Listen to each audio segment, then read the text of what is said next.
you pussy. That's a you pussy. And you was security. This is security. That's security, nigga. You pussy. Look, shut up. Shut up. And you with a cop. You way out. And look, you tight. And you with police. And you with police, nigga. Look, that cop. That cop. You a bitch here, right here, fraud on the ground like you was that. Baby, my shit groovy in the land, swerving with me, eating gat. Dog, real boss, make a call, you a bit back. But neither here nor there, you heard?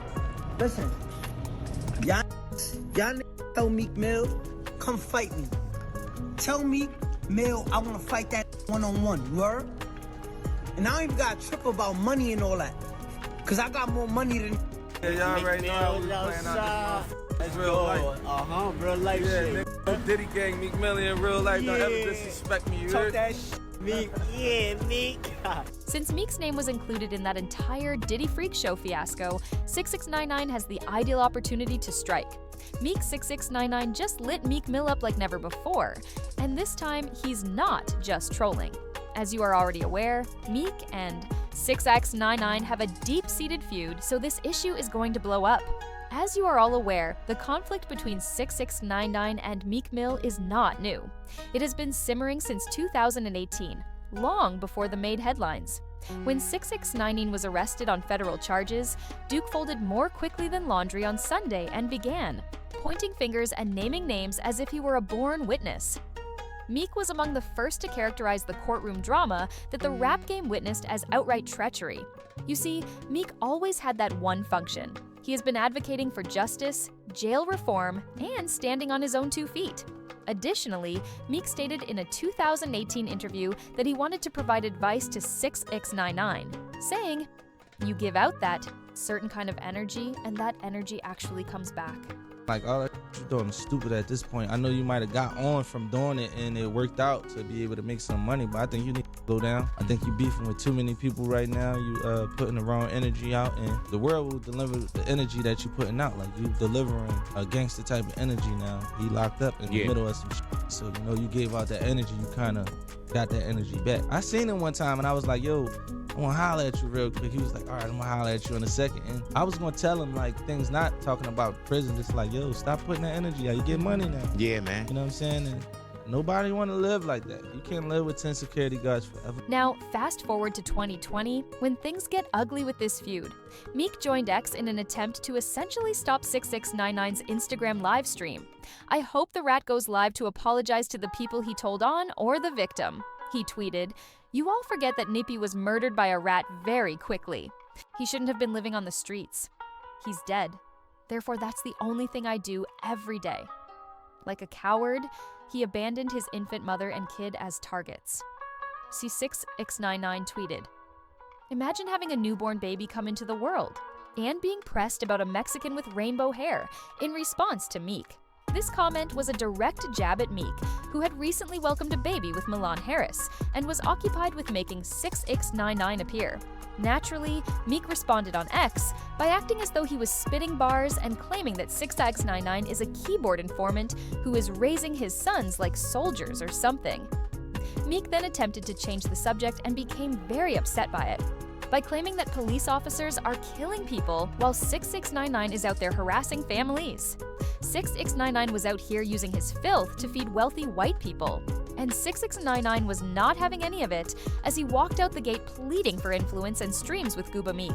He ruined the song, made a return, and essentially informed the world 6ix9ine, who had rainbow hair and was a walking illness, tweeted that new music was garbage. We heard that, haha, but 6ix9ine doesn't accept no for an answer. No, he reversed course and attacked Meek's entire persona, claiming that all of that activity was over, that Meek only discusses justice while the cameras are rolling, and this culminated on February 14th, 2021, outside of a nightclub in Atlanta. 6ix9ine accosted Meek Mill as he was leaving the event, resulting in a heated altercation that was caught on camera. As Meek security steps in to stop physical contact, 6ix9ine can be heard yelling at him and accuses him of being with police enforcement in the video. That's a fact, you pussy. That's a fact, you pussy. And you was security. This is security.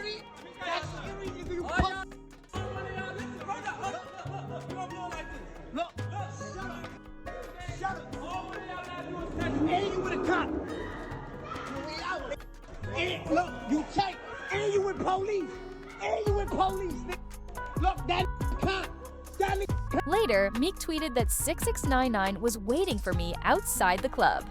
They're attempting to get us both musicians posted their thoughts on social media after the incident swiftly went viral. While Meek accused 6ix9ine of arranging the encounter, for publicity, 6ix9ine made fun of Meek for having security. And Meek's operations are not wasting any time now that his name has been linked to this entire Diddy freak-off fiasco with all the audios and pictures out there. "Didn't Diddy have you in the ass?" was the first tweet posted by Soulja Boy. Furthermore, 6ix9ine isn't ignoring it at the moment. The man has been anticipating preparing the supper for Meek Mill. You see, it's not a secret. Diddy and Meek have been close for many years. At gatherings that business bros enjoy, we've seen them chilling and having a good time. However, now that Diddy's business is collapsing due to litigation, leaked videos, and bizarre party accusations, Meek's name is being brought up frequently. At one point, according to many insiders and leaked stories, Meek was Diddy's favorite, boy toy, and received VIP treatment in exchange for their time together. Let's fast forward to Meek's 27th birthday. Diddy went all out, spending $25,000 every night on the Parisian Palace, a house in Vegas, and there were unpleasant things that happened in that home. According to Jason Haidt, the property manager, the area appeared repulsive. Broken alcohol, bottles, used condoms, blood on the beds, razor blades, lubricants on the drawers, and marble flooring were all present. The man even said that 2 iPhones were left behind and that there was a ½ ounce of nose candy on the ground and underwear in the bushes. And here's the thing, Diddy allegedly changed all the bedroom locks and made sure he was the only one with keys before the party even started. He even installed his own smoke detectors, which some have said had hidden cameras. It was said that night that a widely shared video of Meek's cheeks being clapped by Diddy was captured on camera. What? Yo, wait a minute! Wait, ha! You didn't hear this? No! Additionally, according to the bodyguard who released it, Diddy tampered with everyone's beverages before the start of the bizarre performance. This was a power play of the highest caliber, akin to a predator. Champagne was spiked, son. Like, all the champagne was spiked. Everybody was passed the out. I don't drink, so I was playing that off like I don't drink. I smoke. Like, I smoke and I had my own weed, but like everybody was passed out. Yo, Diddy had that man in the room. Look, yes, I put my ear to the door and I brought the phone because Diddy started going in overdrive. I ain't know what the was going on, but I just heard balls slapping against ass cheeks. I heard struggling to take. I heard being like, yeah, daddy. Like when he started all that daddy this and daddy that, and then I heard some hollering and struggling. Like, yeah, I kept the phone there and I recorded all this because I was like. People aren't forgetting the video that surfaced in which Diddy referred to Meek as Diddy. I mean, who refers to them as Diddy homeboys? King, son. Man, you doing it, man. You deserve it, daddy. You putting in that work. Proud of you. I love you. Yeah. Twitter was on fire, and Meek Bro was collecting strays everywhere. He attempted to retaliate against X. My voice has the same power as a black man from the ghetto anywhere in the globe. They want it removed because I am a true ruler who is under the complete power of no person. They discovered that bots and political campaigns might harm our brands and prevent us from stopping them. He even claimed to have spent $100,000 to identify the source of the slander campaign. He tweeted, "The streets know what's up with me is not the case. We're talking about the business side." Someone is using Meek Mill to power these awful efforts. Once more, I received $100,000 for a comprehensive inquiry into who is funding this and how precisely my name relates to it. It sounded fantastic, but nothing came of it. No inquiry, no receipts, just more tweets. People are now questioning if it's just smoke and these aren't theories, or if it's all cap. Why don't you clear your name and follow through if you have the bag for it? Lil Rod claims in one of Diddy's cases that Diddy was having an affair with a Philadelphia rapper who had previously dated Nicki Minaj. Do you know anyone else from Philadelphia that was able to get Nicki? We got a lawsuit. So the Lil Rod lawsuit we got. Yeah, I read through the whole thing. And it did mention Meek by name, but there was a Said footnote. A Philly rapper who used to redacted date the name. Nicki Minaj. It was like a Jeopardy question. Who is that? There could only be one person on the planet. Unless there's a Philly rapper that also dated Nicki that no one knows about, it's obviously Meek Mill. So essentially, I reacted to, like, I literally found out on stream, like, what the f? I'm like, yo, no way Meek Mill was in these freak. According to Street Chatter, Meek was given a subliminal clean shot by being placed in the same strange bed. Additionally, 6ix9ine makes fun of others, in addition to talking.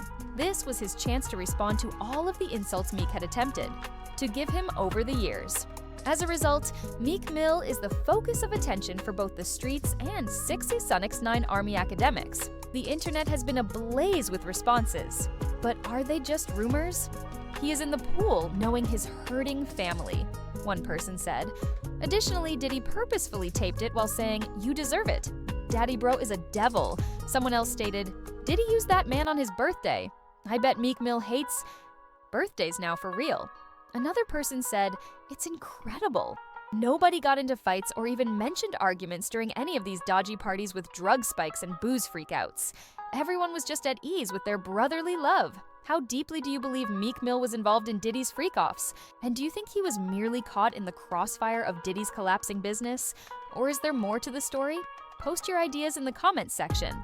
Don't be shy. Don't merely scroll lock if you're experiencing raw heat and real deal insights. Click like, subscribe, and keep it up when the next jaw dropper loads.